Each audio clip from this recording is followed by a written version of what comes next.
नमस्कार। आज हम कैनरा बैंक मतलब एनएसई पर CANBK इसके शेयर पर जरा गहराई से नजर डाल रहे हैं। बिल्कुल। हमारे पास कई स्रोतों से लेटेस्ट जानकारी है, ताज़ा तकनीकी आंकड़े हैं, एक्स पर मतलब ट्विटर पर क्या बातें चल रही हैं वो भी देखेंगे। हाँ। और कुछ बुनियादी विश्लेषण भी इसमें शामिल करेंगे।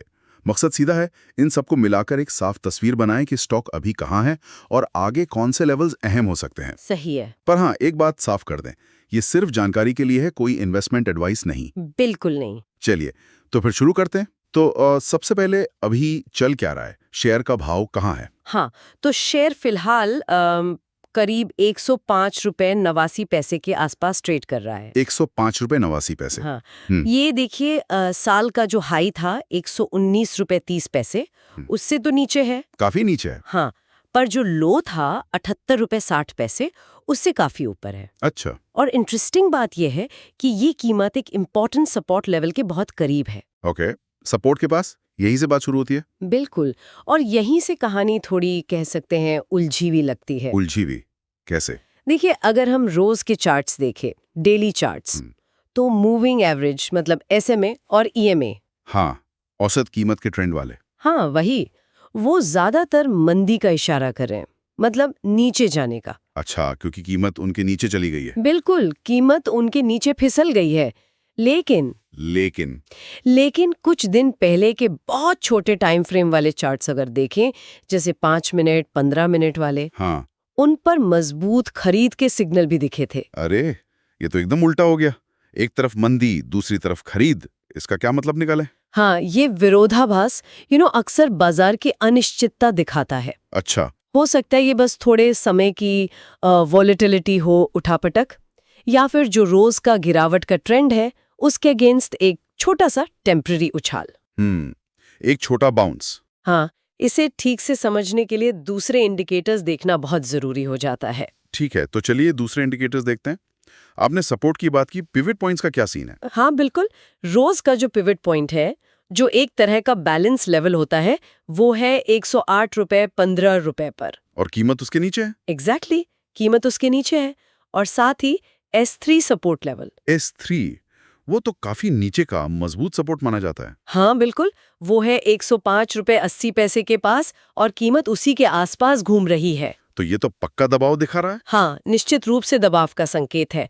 और कुछ ऑसिलेटर्स भी हैं, जो मोमेंटम मापते हैं। जैसे कि विलियम्स परसेंटार। वो तो साफ साफ बिक्री का सिग्नल दे रहा है।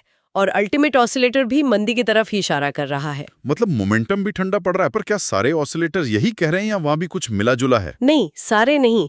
यहीं पर तस्वीर और कह सकते हैं थोड़ी पेचीदा हो जाती है। अच्छा। कुछ जाने माने ऑसिलेटर्स हैं, जैसे RSI और स्टोकास्टिक, वो न्यूट्रल जोन में है। न्यूट्रल मतलब ना ज्यादा खरीद ना ज्यादा बिक्री। बिल्कुल, बीच में। और MACD, जो एक और मोमेंटम इंडिकेटर है, वो टेक्निकली तो बुलिश क्रॉसओवर दिखा रहा है, मतलब तेजी का संकेत। हाँ। पर वो सिग्नल बहुत ही कमजोर है, दम नहीं है उसमें। ओके, कमजोर सिग्नल। हाँ, और स्टोकास्टिक RSI, जो ओवरबॉट ओवरसोल्ड कंडीशन जल्दी पकड़ता है, वो हाल ही में ओवरबॉट यानी बहुत ज्यादा खरीदारी वाले जोन से नीचे आया है। तो वो भी मोमेंटम कम होने का इशारा कर रहा है। सही कहा। और एक और इंडिकेटर है ADX, जो ट्रेंड की ताकत बताता है। वो भी काफी कमजोर ट्रेंड दिखा रहा है। बाप रे, तो ऑसिलेटर्स में भी कोई क्लियर कट डायरेक्शन नहीं है, सब मिले जुले या कमजोर संकेत? हाँ बिल्कुल, कोई स्पष्ट मजबूती नहीं दिख रही, बल्कि बिखरे हुए संकेत ज्यादा है। ये वाकई दिलचस्प है कि कितने अलग अलग सिग्नल मिल रहे हैं। हाँ। अच्छा, एक और चीज, हाँ। स्टॉक का बीटा 1.3 बताया गया है, मतलब मार्केट से ज्यादा वॉलेटाइल। हाँ, बाजार के मुकाबले ज्यादा उतार चढ़ाव वाला।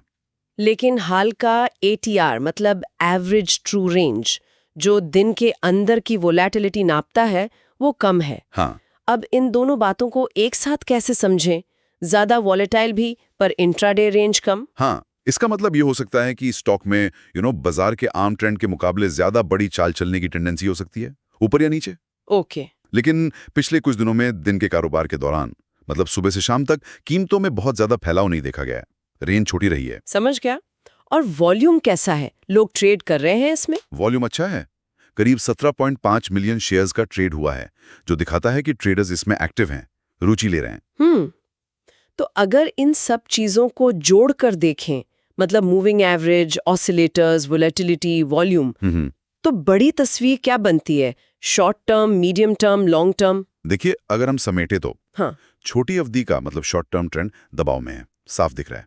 मीडियम टर्म में स्टॉक 110 रुपए के रेजिस्टेंस लेवल यानी ऊपरी रुकावट को पार करने की कोशिश कर रहा है। ये एक अहम लेवल है। 110 रुपए का लेवल। हाँ, ओके। और लंबी अवधि के लिए कीमत का 200 दिन के मूविंग एवरेज से नीचे रहना ये थोड़ा चिंता का विषय माना जाता है लॉन्ग टर्म इन्वेस्टर्स के लिए। 200 दिन के एवरेज से नीचे।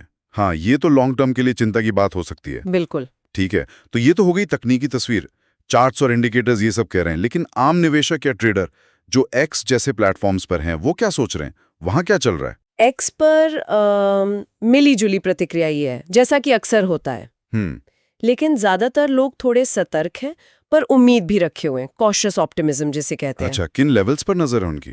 कई लोग नीचे की तरफ 105 रुपए 40 पैसे और फिर 103 रुपए 80 पैसे के सपोर्ट लेवल्स को देख रहे हैं। ओके, सपोर्ट पर नजर। और ऊपर की तरफ रेजिस्टेंस के लिए 110 रुपए, फिर 112 रुपए 50 पैसे और उसके बाद 120 रुपए की लेवल्स पर उनकी नजरें हैं। ठीक है, 110 रुपए तो अहम लगी रहा है। हाँ, पर ये याद रखना बहुत जरूरी है कि ये सब व्यक्तिगत राय हैं, कोई गारंटी नहीं होती सोशल मीडिया की बातों नहीं, की। बिल्कुल, वो तो बस एक सेंटिमेंट इंडिकेटर है। एग्जैक्टली। तो फिर इन सब तकनीकी आंकड़ों, इंडिकेटर्स, सोशल मीडिया की बातों का निचोड़ क्या निकलता है?